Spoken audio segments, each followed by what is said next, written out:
नमस्कार, आपके साथ मैं हूं लावनी विनीत और वक्त हो गया है अब जवाब तो चाहिए का। जवाब तो उन्हें देना ही होगा जो ये कहते रहे हैं कि इस देश में असहिष्णुता है। जवाब तो उन्हें देना ही होगा जो ये कहते रहे हैं कि इस देश में रहने से डर लगता है। जवाब तो उन्हें देना ही होगा जो ये कहते हैं कि मुसलमानों को हिंदुस्तान में असुरक्षा की भावना महसूस होती है। जवाब उन्हें देना होगा क्योंकि इस बार फिर से एक ऐसी तस्वीर सामने आई है जो ये बता रही है कि हिंदुस्तान में हिंदुओं की इस धरती पर हिंदू ही सुरक्षित नहीं है। हिंदुओं की लिंचिंग लगातार जारी है। कल अंकित था, आज रिंकू है, कल न जाने कौन होगा। घर के अंदर घुसकर 26 साल के एक युवक को मौत के घाट उतार दिया गया।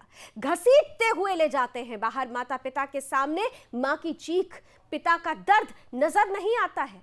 कसूर सिर्फ इतना था कि वो राम भक्त था, राम का नारा बुलंद करता था और राम पर ही समर्पित था। कभी राम के नाम पर, कभी गाय के नाम पर, कभी देश के नाम पर हिंदुओं की लिंचिंग कब तक होती रहेगी, इस पर चर्चा करने की जरूरत है। अब सिर्फ और सिर्फ बंद कमरों में बैठकर बातों से बात नहीं बनने वाली है। इस पर ठोस कदम उठाने की जरूरत है और इसीलिए आज हम ये सवाल पूछेंगे कि हिंदुओं की लिंचिंग कब तक होगी। पहले रिपोर्ट और फिर आज चर्चा की शुरुआत।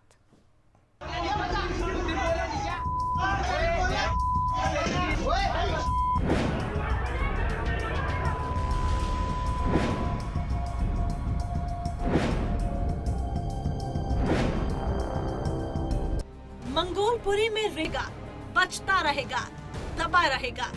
आखिर कब तक हिंदू अपने ही देश में जय श्री राम बोलने पर मरता रहेगा? कहाँ है वो लोग जो कहते हैं कि देश में मुसलमानों को डर लगता है, मुसलमान खतरे में हैं। देखिए कैसे मुस्लिमों को डराने का माहौल तैयार किया गया और आप देखिए कि कैसे इस डर के माहौल की हवा कांग्रेस के ही बड़े नेता गुलाम नबी आजाद ने राज्यसभा में निकाल दी। मेरी हमेशा ये सोच रही कि हम बड़े खुशकिस्मत हैं, जन्नत हिंदुस्तान ही। मुझे गौरव महसूस होता है, मुझे फख्र महसूस होता है कि हम हिंदुस्तानी मुसलमान हैं। और बल्कि अगर मैं आज कहूंगा विश्व में किसी मुसलमान को अगर गौरव होना चाहिए, वो हिंदुस्तान के मुसलमान को गौरव होना चाहिए। इसके बाद एकदम साफ है कि हकीकत में मुसलमान नहीं बल्कि हिंदुस्तान में हिंदू असुरक्षित है। Bureau report, Sudarshan news.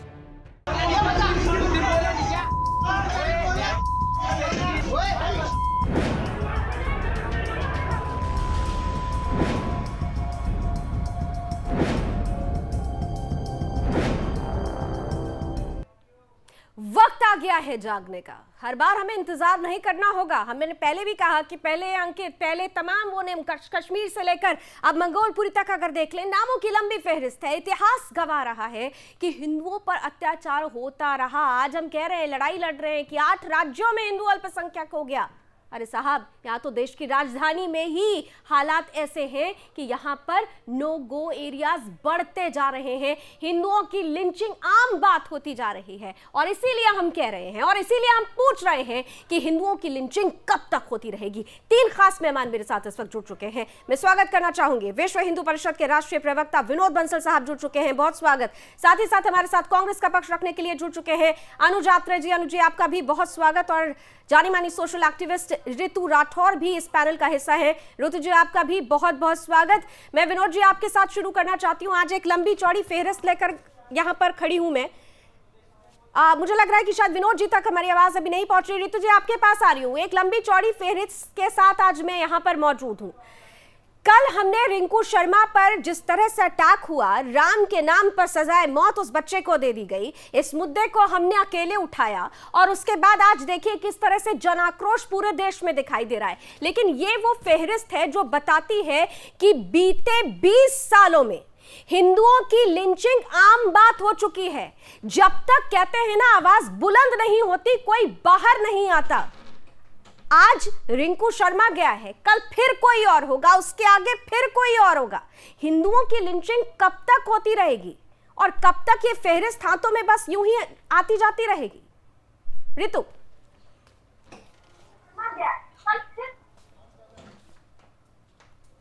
ये आवाज सुन पा रही है लावनी? जी ऋतु, बिल्कुल आपकी आवाज मुझ तक आ रही है। तो लावनी, ये तो आपने जो ये प्रश्न है, हम तो बहुत टाइम से इस प्रश्न को पूछ रहे हैं कि कब तक हिंदुओं को अपने लाइफ को सैक्रिफाइस करना पड़ेगा इस स्वाहा के हवन में, जहां पर कोई इनको पूछने वाला नहीं है। अभी थोड़े दिन पहले रजत को मारा, उससे पहले अनुराग पोदर को मारा, निकिता तोमर को मारा। कितनी हमारे बच्चे, हमारी बेटी और हमारे बेटों को अपने खून से इनकी प्यास बुझानी पड़ेगी, और कब हमारी सेक्युलर ताकतें जागेंगी, आंख खोलेंगी। सबसे ज्यादा पीड़ादायक बात तो ये है लावनी कि ये परिवार बोल रहा है कि उसको राम नाम बोलने के लिए मारा गया। उसके नेबर बोल रहे हैं, आस पड़ोस के लोग बोल रहे हैं कि वो हिंदू था इसलिए उसको मारा गया। रेस्टोरेंट का ओनर कह रहा है कि जी यहाँ पे कोई लड़ाई नहीं हुई, लेकिन दिल्ली पुलिस फिर भी कहती है कि ये कम्युनल मर्डर नहीं है, ये तो एक नॉर्मल क्राइम मर्डर है जो एक लड़ाई के पीछे हुआ है। कौन सी ताकतें हैं जो छुपाना चाह रही हैं इन जिहादियों को, जो कि हमारे बेटों को सरेआम मार के चले जाते हैं? मतलब अब तो ना ये जो पानी है ना, ये नाक के ऊपर तक चढ़ चुका है, और अगर अब अभी भी हिंदू नहीं जागा ना इस देश का, तो खत्म है, समझ लीजिए लावनिया। क्योंकि ये जो सारे डेमोक्रेसी के पिलर्स है ना, मीडिया, सेक्युलर सरकार, जुडिशरी, ये तो सिर्फ जो जिहादी है, जिहादी कौम है, ये सिर्फ उसको बचाने में लगी रहेगी। और हिंदुओं का, क्योंकि ऋतु जी हमारे यहाँ सेक्युलर जो शब्द है ना, एक्चुअली सेक्युलर नहीं होना चाहिए, सूडो सेक्युलरिज्म होना चाहिए, सच मायने में ये शब्द यूज होना चाहिए। लेकिन हमारे यहाँ मतलब है एंटी हिंदुइज्म। बिल्कुल बिल्कुल परिपाटी ही तय नहीं हो पा रही है, परिपाटी ही तय नहीं हो पा रही है। विनोद जी, क्या आप मुझे सुन पा रहे हैं? सुनो जी विनोद जी, महत्वपूर्ण आती हो ऋतु में जरा एक कमेंट विनोद जी और अनुज जी से भी लेना चाहूंगी इस पर। विनोद जी, कल से जब से इस मसले को उठाया गया है, हमने जब से इस मसले को उठाया, आपने भी कल पूरी तरीके से स्पष्ट कर दिया कि राम का भक्त होना अब इस देश में सीधे सीधे सजाए मौत का एक कारण बनता जा रहा है। मैंने कल भी आपसे पूछा था, आज भी आपसे पूछूंगी, मुझे लगता है कि 24 घंटे में जो फहरिस्त आपने तैयार की थी उसमें और नाम जुड़ गए होंगे। मेरे पास तो ये पूरा का पूरा एक पूरा पोथा है, पूरा पुलंदा है, जिसमें एक के बाद एक सिर्फ नाम आ रहे हैं। मैं थक गई ये नाम पढ़ पढ़ के। हमारे यहाँ सेलेक्टिविज्म की जो एक धारणा शुरू हो गई है राजनीतिक पार्टियों की तरफ से, सोशल जो एक्टिविस्ट अपने आप को सो कॉल्ड कहते हैं उनकी तरफ से, हिंदू का क्या कोई मानवाधिकार नहीं रह गया? वो ऐसे ही मरेगा, उसकी ऐसी ही लिंचिंग होगी और फिर उसके बाद लीपापोती होगी, जी ये तो क्राइम था, ये तो ये मैटर था, ये तो वो मैटर था। विनोद जी, देखिए लावनी जी अभी मुझे ये जानकारी मिली है कि दिल्ली पुलिस जो है ना, नई नई कहानियां गढ़ रही है। ये सबसे ज्यादा इंपॉर्टेंट बात ये है कि देखिए, जिस क्राइम को क्राइम की तरह इन्वेस्टिगेट करना चाहिए था, जिस जिहादियों को जिहादियों की तरह उनको उनके साथ व्यवहार करना चाहिए था, मुझे लगता है दिल्ली पुलिस को अब उत्तर प्रदेश पुलिस से सीखना पड़ेगा। उत्तर प्रदेश पुलिस जो है ये जिहादियों को न सिर्फ अरेस्ट करती है, और बल्कि ऐसे ऐसे जो गैंगस्टर्स हैं उनके घरों को भी तबाह कर देती है। आप मुझे बताइए कि जो अंकित, आपने ये जो रिंकू शर्मा था, रिंकू शर्मा के परिवार को न सिर्फ वो मारने के लिए गए थे, बल्कि मारने के बाद में सिलेंडर से ब्लास्ट करने भी गए थे। आपने सब स्पष्ट तौर पे देखा, आपके सीसीटीवी फुटेज में बड़ा क्लियर था कि किस तरह से उन्होंने वो उसकी एलपीजी की सिलेंडर का वो पाइप निकाला और सिलेंडर को ले जाने के चक्कर में थे कि वहां से आग लगा देंगे और उसको घर पूरा ब्लास्ट हो जाएगा और सारे के सारे सबूत नष्ट हो जाएंगे। आप देखिए कि वहां पर एक जो है ना, एक जो मेन अक्यूज है वो दिल्ली पुलिस का मुखबिर है, और वो उसको दिल्ली पुलिस ने कल भी बचाने की कोशिश की थी और आज भी बचाने की पूरी कोशिश हुई। जब दबाव ज्यादा पड़ा तभी जाके वो अरेस्ट हुआ, और वो जो है अभी भी नए नए खेल कर रहा है। मुझे अभी आपके पास आने से पहले जानकारी मिली कि दिल्ली पुलिस एक और क्रॉस एफआईआर दर्ज करने की भी प्लानिंग कर रही है, और वो जो जिहादियों के तरफ से भी एक एफआईआर दर्ज हो रही है। मजे की बात देखो ना जी, किस तरह से जो है ना, ये जो प्लेइंग गेम हो रहा है, हिंदुओं के खिलाफ अब ये पता लग रहा है कि न सिर्फ जिहादी षड्यंत्र करते हैं बल्कि हमारे अपने लोग भी तगड़े षड्यंत्र यही तो जो ये विभाजन है, यही तो एक तरह से हमारी जो हम जो देख रहे हैं हिंदुओं की लिंचिंग होती हुई, ये विभाजन इसका बड़ा कारण हो रहा है। और सबसे बड़ी बात, सहूलियत के हिसाब से चला जाता है चीजों को। अनुज जी का भी एक कमेंट मैं पहले ले लेती हूँ। अनुज जी कांग्रेस का पक्ष रखेंगे। अनुज जी, सहूलियत एक ऐसा शब्द है जो मुझे लगता है कि कांग्रेस की पॉलिटिक्स में सबसे ज्यादा फिट बैठता है, क्योंकि आपके यहाँ तो सहानुभूति भी सहूलियत के हिसाब से दी जाती है। तभी तो अभी तक किसी ने कोई ट्वीट नहीं किया। आपके बड़े बड़े सो-कॉल जो बड़े नेता जिनका दिल पसीज जाता है, जिनको आतंकवादियों का इनकाउंटर होते समय जिनकी आंखों से आंसू निकल आते हैं, उनकी आंसू अब नहीं निकल रहे। एक बेटा मार दिया गया, एक 26 साल का लड़का मार दिया गया जिसका बहुत ही ब्राइट फ्यूचर था, जो सिर्फ राम पर समर्पित था, जो राम के नाम पर इस देश में रामराज लाना चाहता था, देखना चाहता था। Anuj ji please continue. जी सर प्लीज कंटिन्यू।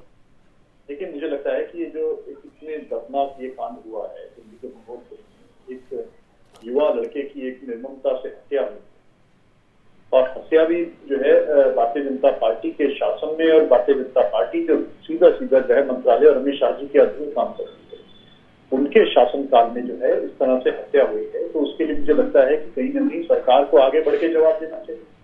आज इस देश में एक प्रथा बन गई है कि जो लोग सत्ताधारी लोग हैं और उनके जो चहेते कुछ लोग हैं, वो सत्ता से प्रश्न पूछने की हिम्मत नहीं करते। उस समय भी कांग्रेस पार्टी से प्रश्न पूछा जाता है।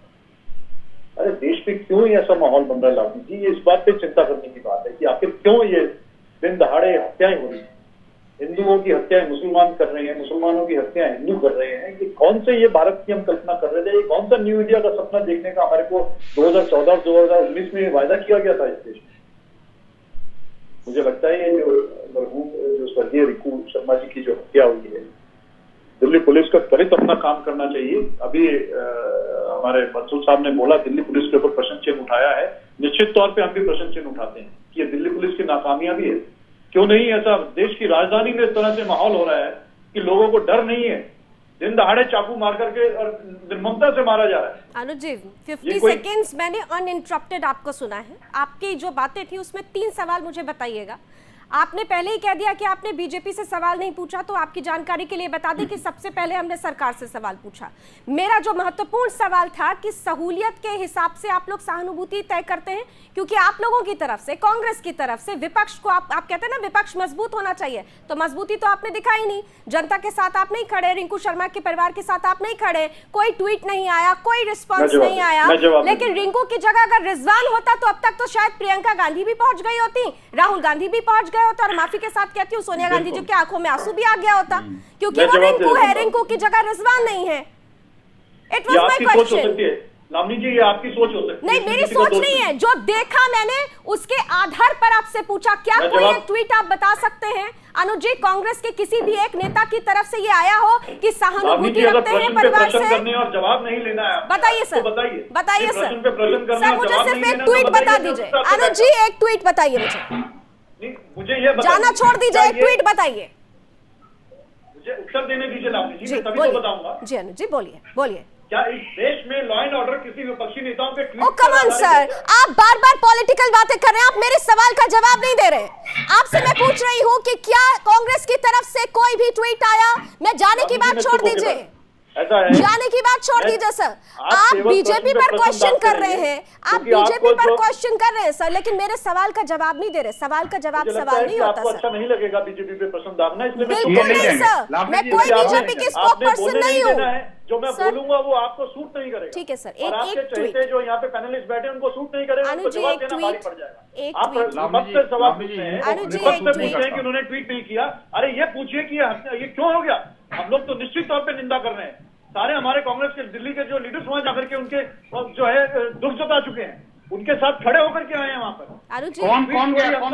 अनुज जी, विनोद जी इस बात का जवाब देंगे। विनोद जी जरा 10 सेकंड में जवाब दे दीजिए, फिर जरा नमित, क्योंकि ग्राउंड जीरो पर मौजूद है, मैं नमित के पास जाना चाहूंगी। विनोद जी कुछ कहना चाह रहे हैं, जल्दी से सर। अनुज जी से ये पूछो कौन से नेता गए, जरा इनका नाम बता दें थोड़ा सा। मैं तो सिर्फ पूछ रही हूं, मैं तो नेता ही नहीं पूछ रही हूं। नहीं, ये कह रहे हैं हमारे नेता जाके आए हैं। लावनी जी, आपके ट्वीट की बात का जवाब इन्होंने ये कहा है कि हमारे ट्वीट की बात नहीं, हमारे नेता जाके आए, वहाँ फोटो कौन से नेताओं के आए? संगठन के नाम बताओ ना। लगातार वहाँ पर उनसे संपर्क में है, उनके साथ उनके घर पे जाके दुख बांट के आप आए। संपर्क में आ गए। आपकी तरह देखिए, आप टीवी चैनल पे बैठ संपर्क करके यहाँ में पर जो है अरे भैया, किसी भी प्रकार का जो है बोलने का काम नहीं करते हम लोग। वो भारत तेरे टुकड़े होंगे इंशाल्लाह के लोगों के पास में।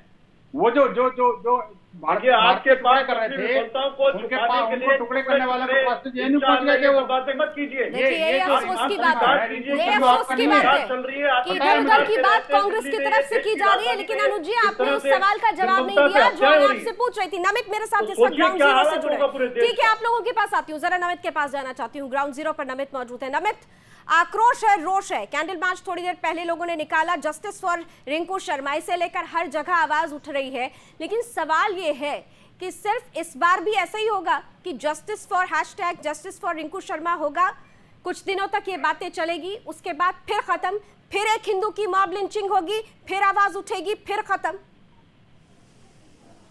नमित, देखिए, बिल्कुल लावनी, तमाम सवालों के आगे एक प्रश्न उठता है कि आखिर ऐसे कितने रिंकू शर्मा और अपनी जान गंवाएंगे। सबसे पहले इस गली के बाहर ये जो पोस्टर लगा दिया गया है, श्री राम बोलने पर हत्या आखिर क्यों, ये रिंकू शर्मा का घर है। और कुछ ही देर पहले यहाँ पर एक लंबा जो कैंडल मार्च है वो यहाँ पर निकाला गया है, और यहाँ पर जो तमाम लोग हैं वो रिंकू शर्मा को इंसाफ देने के लिए खुद सड़कों पर उतरे हैं। ये देखिए, ये तमाम लोग हैं। आपसे भी मैं जानना चाहूँगा कि आखिर जिस तरीके से यहाँ पर कैंडल मार्च में निकाला गया है और पुलिस की जितनी गिरफ्तारी पुलिस ने की है, अभी क्या आप लोग मांग कर रहे हो और परिवार से आप लोगों की क्या बातचीत? फांसी की मांग है भाई साहब, बस फांसी दो, बस फांसी दो, और कोई मांग नहीं है हमारी। लेट मत करो, फास्ट ट्रैक। यहाँ हम लोग कोई पार्टी से नहीं है, कोई राजनीति नहीं करना है, हिंदुत्व के नाते यहाँ आए हैं, बस उसको फांसी की मांग है। सवाल मेरा ये भी है कि क्या श्री राम कहना भारत देश के अंदर क्या कोई जुर्म है, जिस तरीके से हत्या कर दी तभी तो हत्या हो रही है, जुर्म है तभी तो हत्या हो रही है। जो 1990 में कश्मीरी पंडितों के साथ हुआ था वही दिल्ली वालों के साथ बैठा है, क्योंकि आपने केजरीवाल जैसे ढोंगी को मुख्यमंत्री बना रखा है फ्री बिजली पानी के चक्कर में, जो कि यहाँ दंगे करा रहा है। ठीक है ना, लोगों को बहकाता रहता है, पानी बिजली। हमें इस बात का फैसला चाहिए, गुमराह करता वो पानी बिजली, हमें फैसला चाहिए। हाँ, हर चीज का जड़ जो हरी किताब है ना, पूर्ण रूप से भारत में उस पर बैन होना चाहिए। सारे चीजों का जड़ ही हरी किताब है, वो आसमानी किताब जो है ना, सबका जड़ वो है। खुद यहाँ के जो स्थानीय विधायक हैं राखी बिरलान, वो 48 घंटे के बाद यहाँ पर पहुंच रहे हैं और महज चंद कदमों की दूरी पर।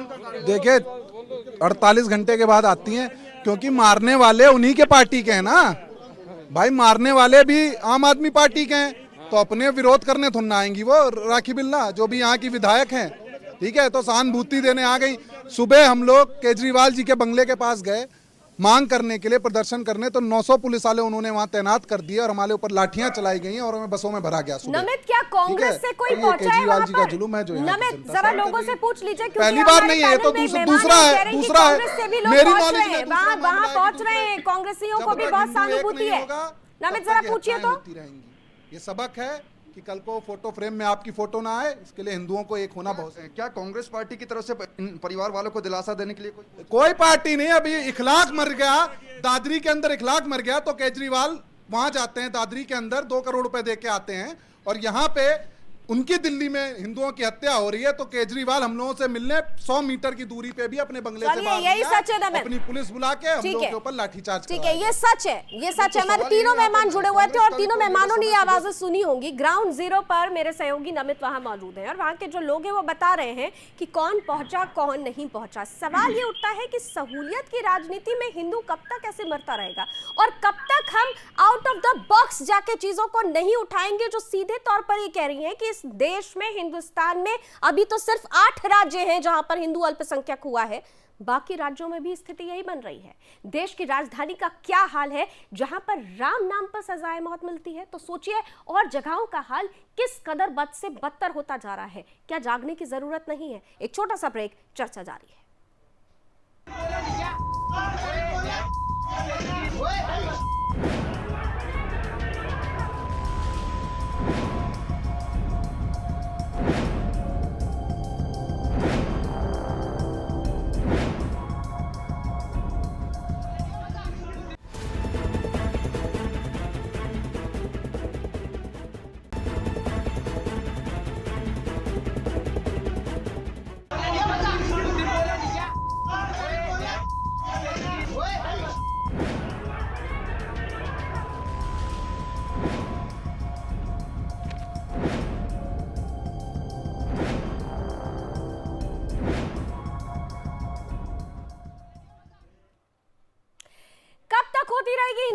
लिंचिंग, आज इसी पर हम कर रहे हैं बड़ी बहस। 3 खास मेहमानों के साथ चंद नाम इस वक्त लेना चाहूंगी। आप लोगों ने ये नाम जरूर सुने होंगे। विष्णु गोस्वामी, वी रामालिंगम, चंदन गुप्ता, अंकित सक्सेना, प्रीति माथुर, रतन प्रजापति, कमलेश तिवारी, रतन लाल, अंकित शर्मा, रिंकू शर्मा। ये तो बस 10 नाम हैं।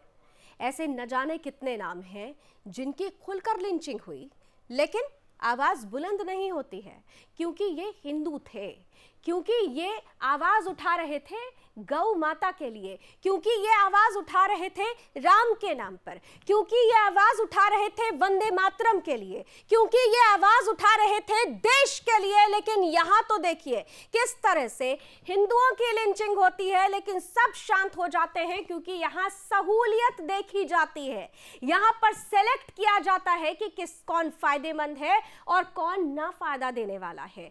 यहाँ पर हिंदुओं तिल तिल करके मार दिया जाता है, उसकी लिंचिंग हो जाती है, लेकिन सब कुछ एक बार जलजले की तरह आता है और फिर दब जाता है। लेकिन इस बार ये ज्वालामुखी धधकना चाहिए, क्योंकि अगर हम अभी नहीं जागे तो हम बार बार कह रहे हैं कि आने वाला भविष्य हिंदुस्तान में हिंदुओं के लिए बड़ा संकट पैदा करेगा। 3 खास मेहमानों के पास फिर से वापस लौटते हैं। ऋतु, आपके पास आते हुए हम पहले भी कहते रहे हैं, जब हमने जनसंख्या नियंत्रण कानून को लेकर एक बड़ी यात्रा निकाली थी, सुरेश चौहान जी जिस तरीके से पूरे देश में उन्होंने एक लहर पैदा की थी, एक सवाल उठाया था कि जनसंख्या नियंत्रण कानून होना चाहिए, क्योंकि 2050 तक जो स्थिति आने वाली है, अब तो इंटरनेशनल रिपोर्ट्स भी ये कह रही हैं कि अब हिंदुस्तान नहीं रह जाएगा। अगर हम अभी नहीं जागे तो ऐसे ही हमारी पीढ़ियों को खत्म किया जाता रहेगा, ऐसे ही 26 साल 20 साल 19 साल का बच्चा मारा जाता रहेगा, ऐसी ही कोई नौजवान लड़की लव जिहाद का शिकार होती रहेगी, और हम यही कहते रहेंगे जी हिंदू तो उदार है, हम तो सब कुछ स्वीकार कर लेते हैं। ये स्वीकार्यता का जो हमने चोला पहन रखा है, हम कब इसे उतारेंगे, कब हम अपनी मानसिक स्थिति को बदलेंगे? ऋतु। लावनी, आपने बिल्कुल सही प्रश्न उठाया।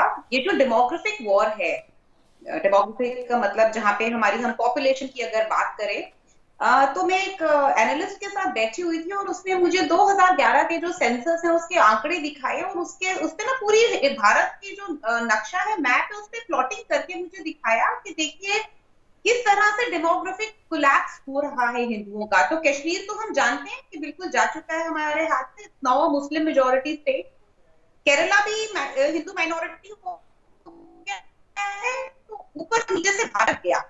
अब जितने हमारे बॉर्डर और कोस्टल एरियाज हैं, अगर हम उनको ध्यान से देखेंगे तो उधर भी बड़े एक प्लान के थ्रू इन जिहादियों को प्लांट किया गया है। वहां पे हिंदू डेमोग्राफिक्स कोलैप्स हो गए हैं पूरे बॉर्डर एरियाज पे। कोस्टल, आप मैंगलोर लीजिए, आप जमशेदपुर लीजिए, आप विशाखापट्टनम कोचिन की साइड ले लीजिए, धीरे धीरे वहां पे जो है हिंदू पॉपुलेशन कम हो रही है। आप देखिए आने वाले समय के लिए उन्होंने किस तरह से प्रिपरेशन करी है। पीडब्ल्यूडी की रिपोर्ट है कि 2050 में भारत में सबसे ज्यादा मुस्लिम्स होंगे। तो अगर हम आज से 15 और 20 साल के बाद की स्थिति देखें तो बहुत भयानक स्थिति दिख रही है। और हिंदुओं की जो मानसिक स्थिति है, अब हमको उस पर भी चर्चा करना बहुत है।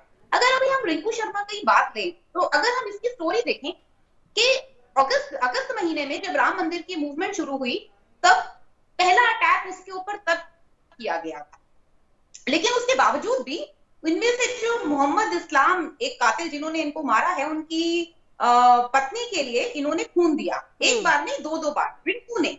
मतलब आप देखिए जो सेक्युलरिज्म का जो हम हिंदुओं के अंदर एक पार्ट पड़ा हुआ है, वो किस लेवल तक है कि लड़ाई होने के बाद भी रिंकू उनकी पत्नी को और भाई को खून देता है, और उस खून देने के बावजूद उसका सिला क्या मिला इनको कि उनकी पीठ के ऊपर छुरा घोंपा गया, छुरा। और देखिए यहाँ पर अभी रिपोर्ट क्या कह रही है, आपके वो गौरव मिश्रा ने मुझे बताया है कि सिर्फ ये 5-6 भाई नहीं थे, ये लोग अपनी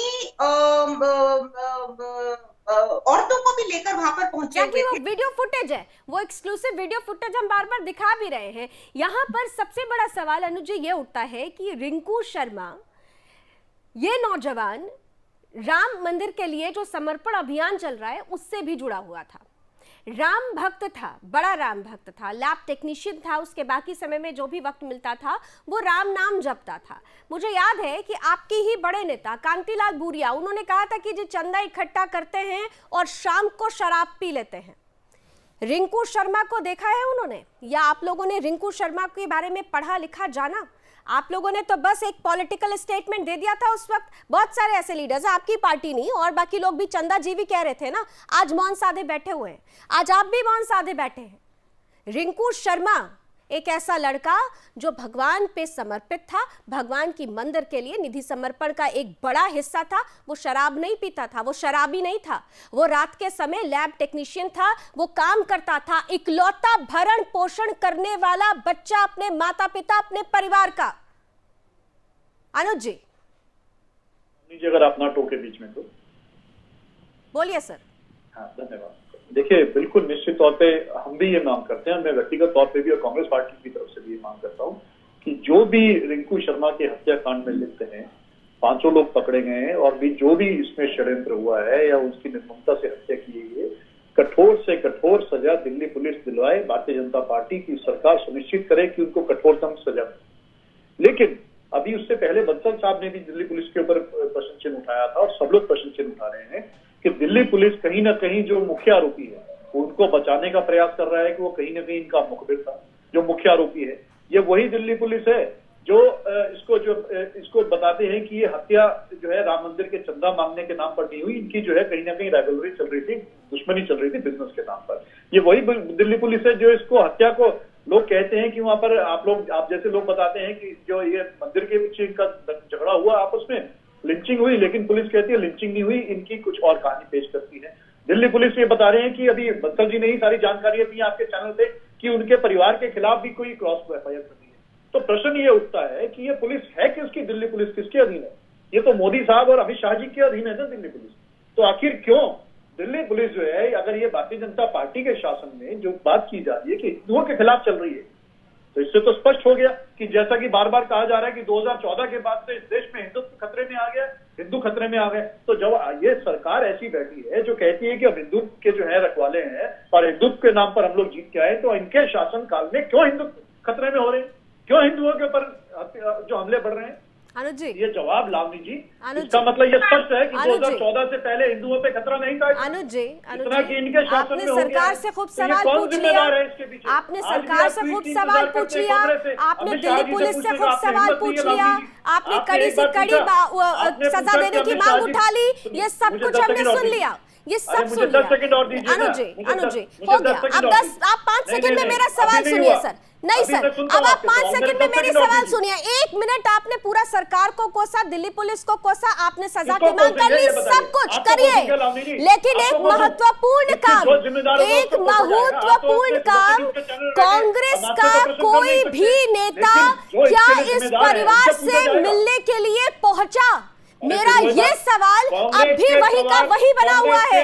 कांग्रेस के किसी भी नेता ने क्या एक ट्वीट करके इस बाबत इस परिवार को सहानुभूति दी? क्या कोई फोन कॉल करने? तो आपको तमाम तरीके के तरकारे, लेकिन लेकिन मेरे सवाल का जवाब नहीं दे पा रहे हैं। मैं सरकार, दिल्ली पुलिस सबसे लगातार सवाल पूछ रही हूँ, लेकिन मैं आपसे भी सवाल पूछ रही हूँ, आपसे भी सवाल पूछ रही हूँ। सरकार और दिल्ली पुलिस पर हम 4 सवाल पूछेंगे, आपसे सिर्फ एक सवाल पूछ रहे हैं कि कांग्रेस कब पहुंच रही है इस परिवार से मिलने के लिए? प्रियंका गांधी रवनीत के घर पहुंच जाती हैं, प्रियंका गांधी महापंचायत करने पहुंच जाती हैं, प्रियंका गांधी अपने ऊपर पुष्प वर्षा करवाने के लिए प्रयागराज पहुंच जाती है, लेकिन प्रियंका गांधी इस परिवार तक नहीं पहुंचती हैं, उस बूढ़े माता पिता को सांत्वना देने नहीं पहुंचती। नहीं होगा सर आपके पास जवाब। अब विनोद जी के पास जाऊंगी, आपने बहुत सवाल किया। विनोद जी जी देखिए लवनी जी, एक बात मैं बड़ी विनम्रता पूर्वक कह दूं, मैं बड़ा दुखी हूं आज जो है ना, मेरा हृदय जो बड़ा द्रवित है कि आखिरकार इस इतने सेंसिटिव मुद्दे पर भी ये लोग राजनीति से बाहर नहीं आ रहे।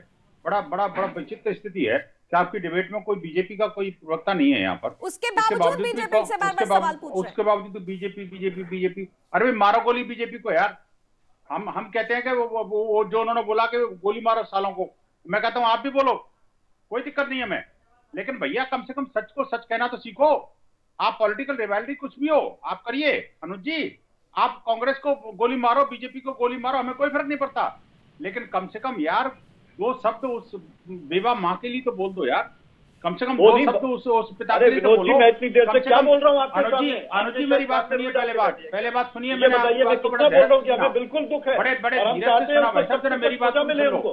एक उनको सख्त से सख्त सजा मिले और कौन से शब्द पीड़ित बताइए? पक्षकार को भी सुन लो भाई साहब।